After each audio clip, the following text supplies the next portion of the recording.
एहसास emergency cash में रकम की तरसील का सिलसिला भी जारी है। अभी तक 96 लाख खानदानों को 12,000 रुपए की इमदाद दी जा चुकी है और 117 अरब रुपए अभी तक तकसीम हो चुके हैं।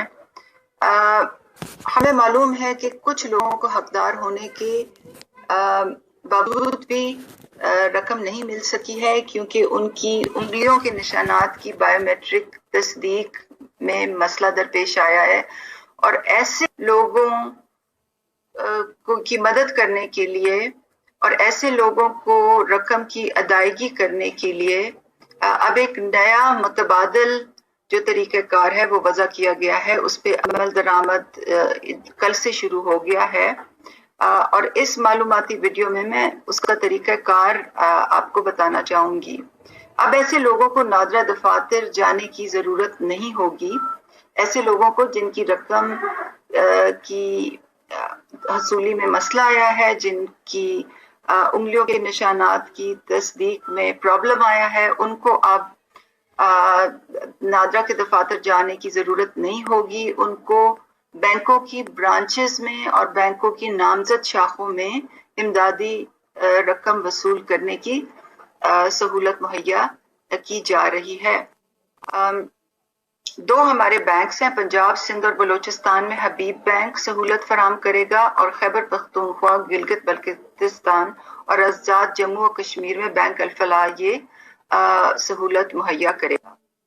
रकम की हसूल का जो मुतबादल तरीक़ाकार है वो ये है कि हमने ऐसे तमाम लोगों का डेटा ले लिया है, उनकी फहरिस्तें तैयार कर ली हैं और उनको हमारी जानिब से मरहला वार अब SMS आएंगे।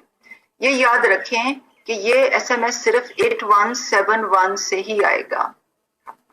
एहसास का मैसेज हमेशा 8171 से ही आता है और ये मैसेज जिसका मैं अभी जिक्र कर रही हूँ ये सिर्फ उन्हीं लोगों को आएगा कि जो हकदार ठहराए गए हैं और जिनको रकम की हसूली में उंगलियों के निशानात की तस्दीक ना होने की वजह से मसला आया है।